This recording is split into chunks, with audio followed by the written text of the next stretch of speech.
Halo Sobat Programmer dan Literasi, jumpa kembali di Bali G Academy, sebuah kanal konsisten membahas pemrograman terapan dan hobi sastra. Kali ini saya akan membawakan cerpen fiksi yang saya tuliskan pada tanggal 4 Agustus 2017 lalu, dengan judul Runtuhnya Tabir Rahasia. Pulangnya Rabu depan. Muka ibunya datar mendengar jawaban ketus putrinya. Jangan berlebihan. Aku tidak apa-apa, Mama. Ini pekerjaan. Cap bibirnya menempel setelah sebuah kecupan mendarat di pipi mulus milik wanita itu. Anak gadisnya akan mengikuti workshop teknologi dari kantor, menginap selama 3 hari. Ibunya baru saja 2 hari menghuni rumah sewa bergaya Mediterania dengan rancangan tropis. Barang pindahan dalam kardus dan terlihat masih berantakan. Putrinya berjanji akan menemani sang ibu dalam minggu-minggu pertama. Harmoni sendiri tinggal di sebuah kos berjarak setengah jam dari rumah kontrak ibunya. Pagi itu, ia harus meninggalkan ibunya untuk tugas kantor. Tumit gadis itu menghantam keramik bermotif kayu. Kakinya indah dan terlihat jenjang, semakin menggoda di atas sepatu hak tinggi. Wanita yang kini berada dalam usia 50-an menyusul dan mengintip dari balik gorden jendela. Walau sedih karena harus sendirian, tapi ia sangat bangga dan senang. Kedua perasaan teraduk jadi satu. Anak kesayangannya, putri satu-satunya, kini beranjak dewasa. Harmoni tidak pernah mengenal ayahnya dengan jelas. Ingatannya terlalu muda untuk itu. Ketika Harmoni kecil bertanya tentang ayahnya, Olivia mendongengkan sebisa mungkin kata-kata yang dapat dipahami anaknya. Ayahnya sedang bekerja jauh, dilarang pulang, tak ada yang bisa gantikan. Hanya ayahnya yang pandai dalam pekerjaannya. Beragam alasan pun untuk meyakinkan anaknya yang masih belia. Beranjak usia 6 tahun, ibunya mengubah kisah. Ayahnya tewas kecelakaan kerja dan menyempurnakan ceritanya dan berkata, kini ia sudah duduk tenang di sisi kanan Tuhan Bapa. Semula sangat sukar bagi Olivia menjelaskan kata kematian pada kedua buah hatinya, seorang putri dan seorang putra. Usia Arya hanya setahun lebih muda dari Harmoni. Olivia pun semakin lega ketika kedua anaknya mulai jarang bertanya. Saat kedua anak-anaknya duduk di bangku SMP, Olivia membeberkan kematian suaminya. Kecelakaan tunggal yang sangat tragis. Kedua anaknya lama-lama bisa memahami. Tidak banyak foto atau video dokumentasi kebersamaan kedua anaknya dengan ayah mereka. Mama, kenapa aku tidak punya nenek, kakek, paman, bibi, dan sepupu-sepupu seperti teman-temanku di sekolah? Harmoni dan Arya sering menanyakannya. Ibunya selalu menjawab bahwa ia dibesarkan di panti asuhan. Jawaban yang akhirnya membuat keduanya mengerti. Olivia yatim piatu. Dia tidak memiliki keluarga, hanya pengasuh panti dan teman-temannya yang dianggapnya sebagai keluarga. Menjelang akhir bangku SD, kedua anaknya protes dan marah besar saat pindah sekolah. Kedua anak itu sangat marah. Pindah rumah, pindah kota, dan pindah sekolah. Kedua anaknya kesulitan berteman. Baru saja miliki teman, tetapi sudah harus pindah. Hingga suatu hari ibunya meyakinkan, ini kepindahan terakhir. Mama janji tidak akan pindah lagi. Ini benar, Mama kali ini tidak akan berbohong lagi, protes Arya. Ibu guru BP pernah bertanya mengapa keluarga Harmoni kerap pindah. Padahal menurut guru BP itu, berargumen pertambangan batu bara tidak harus pindah-pindah. Olivia juga tidak pernah hadiri undangan rapat orang tua. Semua urusan sekolah dihadiri pembantu. Gadis cantik itu dengan kesal menjawab, saya kurang tahu, Bu. Tanya Mama saja. Dia sangat antusias pada hari pertama workshop. Harmoni dan seorang rekan kerja ditunjuk bos menghadiri acara itu. Saat makan siang, sang bos menyempatkan diri bergabung dengan keduanya. Ketika Harmoni dan bos Daka duduk berdua menghadap meja makan, akhirnya lelaki itu mengutarakan rasa penasaran terpendam dalam hatinya selama ini. Saya sangat familiar dengan wajahmu, mengingatkanku pada seseorang di masa lalu. Tapi saya tidak tahu lagi di mana dia sekarang. Harmoni hanya berusaha senyum. Ia tidak berani komentar lebih lanjut pada sang bos. Minggu pertama masuk kerja, pertanyaan Harmoni ke temannya tentang status bosnya. Iya, Pak Daka sudah menikah. Istrinya rupawan, elegan, berkelas. Mereka dikaruniai 2 anak. Jangan macam-macam kau Harmoni, tambah teman kantornya. Rekan kerjanya dengan candaan tapi juga berprasangka buruk padanya, melihat gelagat Harmoni yang centil. Padahal sebenarnya Harmoni hanya mengagumi figur kebapaan Daka. Dia tidak pernah merasakan kasih sayang seorang ayah. Foto-foto ayah mereka juga tidak banyak, hanya semacam pas foto. Menurut ibunya, album keluarga hilang saat berpindah-pindah. Segala kekhawatiran Olivia hampir 2 dekade berbuah menjadi ladang kebahagiaan dan kebanggaan. Sangat lega, kedua anaknya sudah dewasa, tumbuh menjadi anak yang normal seperti anak muda umumnya. Berpacaran, percaya diri, rupawan, sehat, dan mengalami masa kuliah. Dan yang paling membuatnya senang, keduanya sudah bekerja dan hidup mandiri. Ledakan pertambahan penduduk yang tidak terkendali, sementara sumber daya alam yang terbatas, angka harapan hidup semakin tinggi, dengan banyaknya penemuan medis, memicu angka pengangguran mencuat. Reperkusinya, banyak anak muda overqualified dan overeducated akibat kurangnya lapangan pekerjaan. Itulah yang sering dipelajari Olivia dari artikel pecinta bumi dan media-media internasional, dan nyata terjadi di sekitar Olivia. Sekarang, ia sendiri menempati sebuah rumah yang tidak terlalu besar, tapi bertaman cukup luas. Lingkungannya tidak jauh dari kompleks villa. Ia memilih tempat tenang di masa tuanya. Harmoni tinggal di tempat kos hanya setengah jam darinya, sementara Arya, putranya, tinggal di kota sebelah, hanya berjarak tempuh 2 jam berkendara. Kecantikannya masih terlihat, menarik, tampak ia merawat diri, tapi gravitasi tetap saja meluruhkannya. Olivia lebih suka menyendiri sejak kematian suaminya.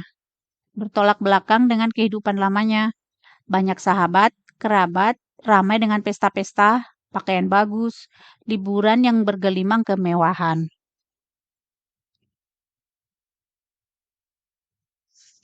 Kehidupan putrinya jauh di bawah kehidupannya, tapi ia senang. Anak gadis itu akan dilamar bulan depan, putra orang terkemuka. Hatinya bergembira sekaligus dibayangi keraguan dan kekhawatiran. Ia berpikir putranya bisa diandalkan. Cerita Pak Daka tentang temannya yang mirip dirinya kian hari kian menarik bagi Harmoni, seperti kisah di film. Daka dan Soraya hidup bertetangga, walau tidak persis bersebelahan. Keduanya sudah menjadi sahabat sejak TK hingga SMA. Hubungan kedua orang tua mereka juga akrab, apalagi ayah Soraya seorang pedagang mebel terbesar di kotanya. Ayah Daka sendiri kepala sekolah SMA favorit. Kedua anak itu sudah menjadi pasangan kekasih sejak kelas 1 SMA. Keluarga tidak melarang. Mereka pikir itu hanyalah cinta monyet. Keduanya memilih kuliah di kota yang sama. Kedua orang tua Soraya menyukai Daka. Bagi mereka, selain rupawan, ia dikenal pintar. Pemuda itu tumbuh menjadi anak baik. Daka tidak berubah. Dia tetap baik seperti kedua orang tuanya. Bagi orang tua Daka, tidak masalah. Siapa yang tidak bangga dengan calon menantu secantik Soraya? Dari kecil, anak itu sudah cantik dan feminim. Idola para pria. Banyak pemuda iri pada Daka. Aku tengah berbadan 2, Daka. Sudah 2 bulan. Bagai disambar petir, bagai dikejar gulungan ombak tsunami, Daka menjatuhkan plastik belanjaan di tangannya. Dengan mulut menganga. Ia sulit mempercayai apa yang didengarnya. Tadinya aku ragu. Kukira hanya terlambat bulan. Sudah ku tes. Hasilnya sudah ku tes. Sambil merogoh tespek bergaris 2 dari dalam tasnya. Sejak itu hubungan mereka retak. Keduanya depresi berkepanjangan. Pertengkaran demi pertengkaran, kebahagiaan selama ini kini berbalik menjadi neraka. Tolonglah mengerti, jangan naif Daka. Kau tahu orang tua kita bertetangga, reputasi baik. Mereka jadi panutan setiap orang. Aku tidak tega hancurkan hidup mereka dengan janin ini. Gak mungkin kalau dilanjutkan. Tapi ini anak kita. Aku tidak mau, tidak tega. Ini pembunuhan. Kau sedang jalan dengan pria lain. Temanku bilang lihat kau bersama seorang pria di bioskop. Tegas Daka. Ini belum anak, masih janin. Lagian kau terlalu sibuk dengan dirimu. Kau tidak pernah punya waktu untukku. Bantah gadis itu. Aku memang selalu sibuk. Banyak tugas setiap hari. Teknik itu tidak sama dengan kalian. Pertengkaran malah melebar. Bahkan Daka meragukan janin itu miliknya yang membuat Soraya dendam padanya. Gadis itu bertekad mencari informasi tempat menggagalkan janin itu. Semenjak itu mereka tidak pernah bersua lagi. Kabar Soraya diketahui dari teman-temannya. Gadisnya kini sudah jalan dengan Parulian, teman yang masih satu fakultas dengan Soraya. Playboy, anak pejabat. Daka tidak diundang dalam pernikahannya. Ibunya yang bercerita banyak di telepon tentang pernikahan Soraya. Pernikahannya sangat meriah, dihadiri para pejabat dan elit. Dalam telepon berikut-berikutnya, ibunya berkisah, Soraya pulang kampung dengan suaminya, membawa putri mereka. Ibunya tidak perlu bercerita pada Daka, Daka pun sudah tahu. Ia membaca berita sepak terjang prestasi Parulian, dan beberapa kali terlihat ada Soraya di sampingnya. Tidak hanya itu, Soraya bercerita tentang kebahagiaannya, anaknya yang lucu, dan kasih sayang suaminya pada talk show di layar kaca. Sering juga melemparkan kata-kata bijak. Mereka bak selebriti, kerap menghiasi layar kaca dan media-media online dan cetak. Daka semakin muak dengan kemunafikan Soraya. Sisi lain, di relung hatinya, ia membayangkan Soraya adalah istrinya dan membayangkan anak itu adalah anaknya. Dia lemah dan egois membiarkan janin itu diaborsi. Gejolak cinta di hatinya belum padam pada wanita itu. Topik pernikahan seolah membunuhnya. Hal ini pula yang membuatnya enggan mengunjungi orang tuanya dan menelpon mereka. Mereka selalu menanyakan hal sensitif itu. Walau pada akhirnya Daka menemukan tambatan hatinya. Sejak itu Daka mengurangi membaca surat kabar, apalagi menonton berita di layar kaca. Suami Soraya kerap muncul di TV. Dia pejabat ternama, dan mereka pun sering diwawancarai untuk segmen hiburan. Dalam sebuah talk show, tampak kaki Soraya dipermewah saeda metaliknya Jimmy Choo dan dengan gaun biru Armani. Korupsi merajalela. Ada jembatan baru diresmikan, sudah rubuh. Ada pula aspal baru dibuat, sudah mengelupas. Belum lagi mengurus surat tanah dipersulit. Masyarakat luas makin geram. Isu korupsi menjadi topik hangat, tiada hentinya. Makin hari makin banyak tertangkap. Tapi tidak juga membuat koruptor lainnya jera. Kegeraman masyarakat membayar pajak dan didukung media menyoroti isu itu setiap hari. Hatinya hancur dan terjepit mengingatnya. Daka tidak percaya apa yang dilihatnya, yakni perubahan Soraya. Lelaki itu susah menerimanya, karena ia kenal betul keluarganya, membayangkan wajah tulus dan lugu kedua orang tua Soraya. Ayahnya, perantau imigran dari Iran, menikahi gadis pribumi. Ibunya seorang ibu rumah tangga yang lemah lembut dan penuh kasih. Tak banyak yang tahu ayahnya seorang Persia. Orang-orang menyangka dia keturunan Arab. Daka sendiri mendapatinya lewat pengakuan Soraya sendiri. Masa kecil Soraya hingga dewasa selalu panen dengan pujian. Kecantikannya luar biasa. Bola mata besar, kelopak mata berlipat, alis tebal. Teman-temannya bilang dia mirip dengan bintang film India Hema Malini muda.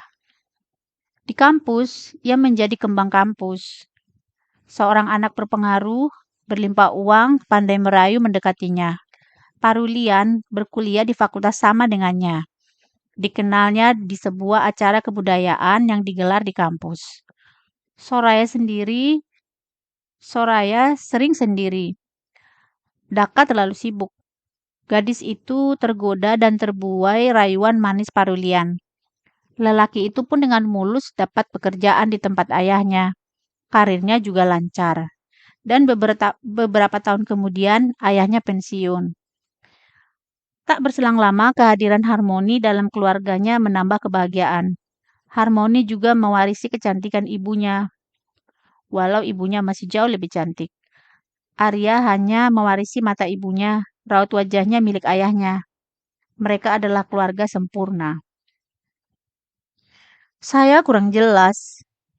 Yang pasti terkaget-kaget baca berita di surat kabar. Parulian tertangkap KPK, terpampang besar dan menjadi judul berita. Tertangkap tangan menerima uang suap. Gak karuan, kebanyakan dalam bentuk dolar. Di luar itu, dia juga dikabarkan sudah korupsi menahun, hanya saja sulit dijerat. Jelas Daka. Waktu pertama kali muncul di layar kaca, Parulian masih cengengesan. Ketika ditanya wartawan, dia menjawab dan mengatakan, ini adalah cobaan bagi saya dan keluarga. Ia pun menutupi borgol pada tangannya dengan kain. Sebulan, 2 bulan, masih ada dukungan dan kunjungan dari sahabat, kerabat, keluarga, bahkan dari temannya kalangan selebriti. Dia makin hari jenuh dikurung di tempat sempit, sambil menjalani proses persidangan yang cukup panjang. Bulan keempat, Parulian semakin down. Satu pun tak tampak, hanyalah Soraya. Bahkan, orang tua dan saudara pun tak mau lagi berkunjung. Ia semakin depresi, walau kawan-kawan penjaranya dan penasihat hukumnya mengiming-imingi nanti bisa miliki penjara mewah seperti bintang maling lainnya. Parulian dijatuhi hukuman penjara seumur hidup, tanpa ada remisi. Pada usia yang masih tergolong muda. Ia semakin down dan membayangkan mati membusuk di penjara. Sementara ia tidak bisa menikmati puluhan miliar korupsinya. Kalau dia mencuri-curi keluar penjara, malah berisiko memperberat hukumannya. Wajahnya dalam rompi oranye tahanan menjadi bulan-bulanan media. Soraya tidak bisa tidur. Tidak hanya dirinya, semua keluarganya terdampak. Bahkan anaknya yang masih kecil dipelototi orang. Keluarga suaminya juga mendapat bulian dan malu. Dari mertua, ipar, keponakan, semua mendapat penghakiman. Parulian nekat mengakhiri dirinya dengan jeratan sarung yang sudah dirobek-robek ke jeruji besi. Sipir menemukannya sudah memucat. Tak berapa lama, ibu Soraya jatuh sakit berujung stroke disusul ayahnya. Hanya dalam 2 tahun keduanya meninggal dalam kesedihan, menanggung malu. Adik Soraya satu-satunya sudah mengambil alih bisnis ayahnya. Darius juga telah berkeluarga dan memiliki seorang anak. Minggu pertama sejak pemberitaan di media, coretan di pintu tokonya membuatnya terkaget. Tulisannya pedas. Hukum mati koruptor, keluarga koruptor, pencuri. Tidak hanya itu, disusul lemparan batu tepat di kaca toko. Kejadian tidak berhenti. Pembeli pun tak ada yang mau datang. Tiada guna membawa ke ruang hukum, begitu pertimbangan Darius.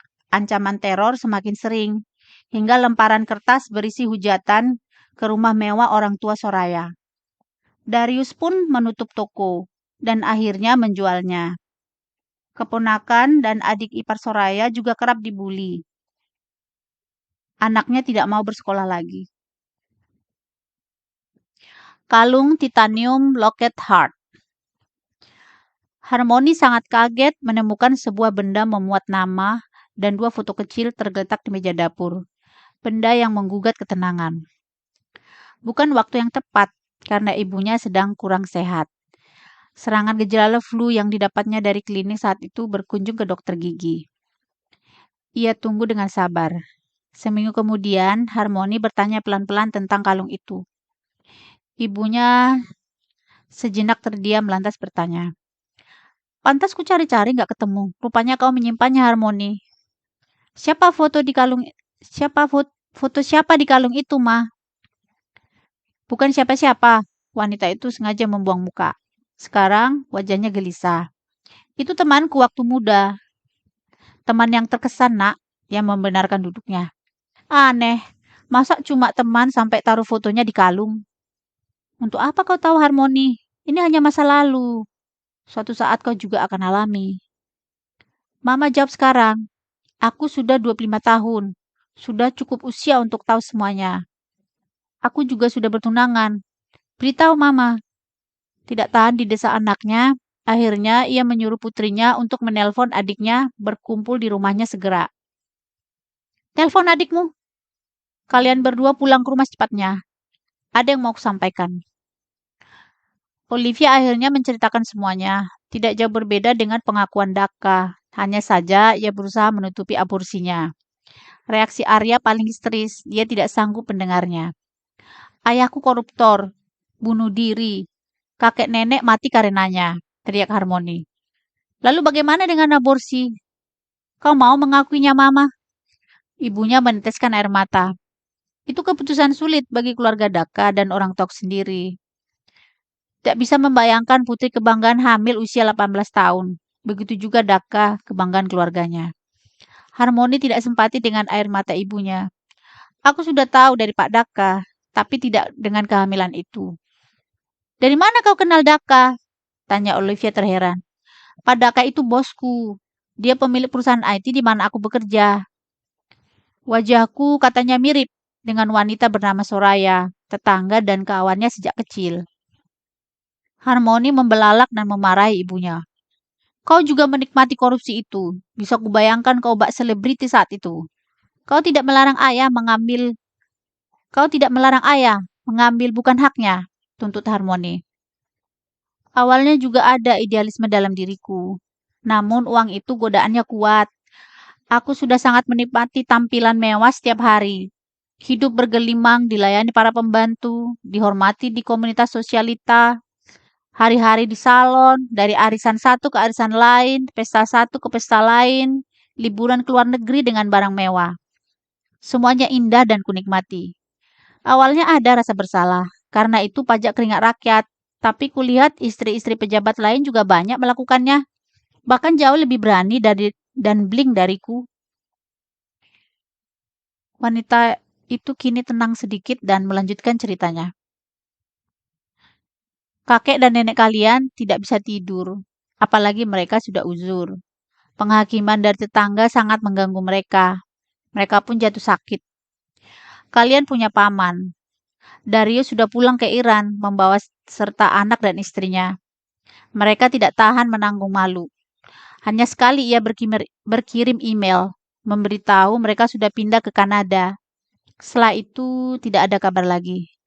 Aku juga berusaha berhenti memikirkan mereka. Kukira mereka, kukira berita dariku hanya mengganggu hidup mereka.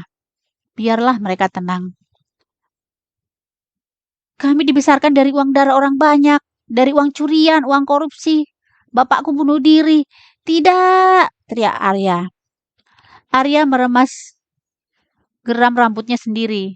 Anak muda itu murka mendekati ibunya, melanjutkan amarahnya dengan menundingkan telunjuknya pada sang ibu. "Mama egois. Kami ternyata punya paman dan sepupu. Kalian juga jangan munafik. Kalian berdua pikir dari mana dana membesarkan kalian? Dari mana? Dari mana coba? Tapi Mama selalu bilang Bapak mewariskan tambang batu bara. Memang benar, Bapakmu dulu punya. Tapi semua sudah disita negara. Tak ada yang tersisa. Tapi Bapakmu sudah menyelamatkan sebagian sebelum tertangkap. Itulah yang kita makan selama puluhan tahun. Aku juga tidak bisa tidur sejak banyak pejabat lain ditangkapi. Bapakmu juga begitu. Tidak tidur tenang. Setiap hari deg-degan. Bapakmu berusaha mengirimkan amplop dengan jumlah besar ke berbagai pihak. Ternyata usahanya itu hanya menahan sementara saja. Hari yang ditakutkan datang juga. Ayahmu tertangkap tangan. Aku membangun kebohongan sedari dahulu. Sejak kalian kecil. Hanya itu yang bisa kulakukan untuk kebaikan kita bertiga. Saking lamanya berbohong, tanpa kusadari, akhirnya itu sudah kuanggap menjadi kebenaran. Namaku saja aku sampai lupa. Soraya sudah lama mati. Aku menikmati nama baruku, Olivia. Identitas yang bantu lepaskan beban deritaku. Aku Soraya. Aku tidak tahu lagi harus bagaimana sekarang. Darahku darah koruptor. Jijik, menjijikkan. Belum lagi sejarah bunuh diri, teriak Harmoni dalam isak tangisnya. Soraya beranjak ke kamarnya dan kembali ke hadapan anak-anaknya. Ia menghempaskan tumpukan emas batangan tersisa di atas meja berbahan jati, benda antik berbentuk bulat. Arya tidak mampu mengendalikan dirinya. Ia mengamuk seperti banteng gila, melemparkan meja antik sekaligus batangan emas di atasnya membabi buta, hingga memecahkan koleksi guci porselen dinasti Ming kuno, benda favorit ibunya. Harmoni tidak peduli benda-benda itu, tidak peduli teriakan histeris ibunya. Aku tidak sanggup berhadapan dengan tunanganku. Bagaimana nanti kalau mertuaku tahu semuanya ini? Apa mereka mau punya menantu anak koruptor, maling? Bagaimana kalau teman-temanku tahu? Teriak Harmoni. Harmoni adalah tipikal gadis yang idealis, ingin menegakkan kebenaran. Komentar-komentarnya di medsos terhadap koruptor sangatlah ganas hingga membuat pengikutnya banyak. Dia benci dengan pencuri kerah putih itu, mengekspresikan kemarahannya lewat postingan komentar tajam dan cenderung membuli istri dan anak koruptor yang gemar memamerkan hidup hedon. Gadis itu sangat merasa di kantor ia dikenai pajak PPh 21. Padahal gajinya tidak begitu besar, langsung dipotok pajak. Makan di mall kena 10%. Pergi ke bandara dipajaki. Beli barang maupun token listrik di minimarket dikenai PPN. Beli motor dikenai pajak. Semua transaksinya dikenai pajak. Tiada hari tanpa bayar pajak. Protesnya pernah ia luapkan dalam sebuah artikel di media online tentang penarikan pajak terlalu tinggi dan tidak diimbangi dengan fasilitas umum dan layanan bagus. Sekarang gadis itu berada pada titik di bawah nol, under zero. Malu pada dirinya. Dia menangis tak henti-hentinya. Tiba-tiba, tawa keras Soraya memecah hening ruangan. Sorot matanya tidak biasa. Tampak kehampaan. Gelak tawa itu berubah seketika menjadi tangisan. Soraya menuju kamarnya, mengunci diri. Sesaat kemudian, letusan seperti suara senjata api terdengar kuat. Kedua anaknya berlari tergopoh-gopoh sambil berteriak-teriak menuju kamar. Tubuh wanita itu tidak bergerak, terkapar di lantai. Darah segar membasahi rambutnya dan lantai. Dia dibantu Beretta Mini M92 mengakhiri kebohongan, penderitaan, kegelisahannya yang sudah bertahun-tahun. Kedua anaknya terlambat. Tangisan histeris mereka tak mampu membangunkan wanita itu. Mata Soraya terbelalak, seolah berkata, ia tidak sanggup bertahan hidup dalam kemunafikan dari uang darah, peluh keringat, dan pajak semua orang. Sekian cerpen fiksi ini saya bacakan. Terima kasih atas waktunya. Sampai jumpa di kisah selanjutnya. Salam literasi dan horas.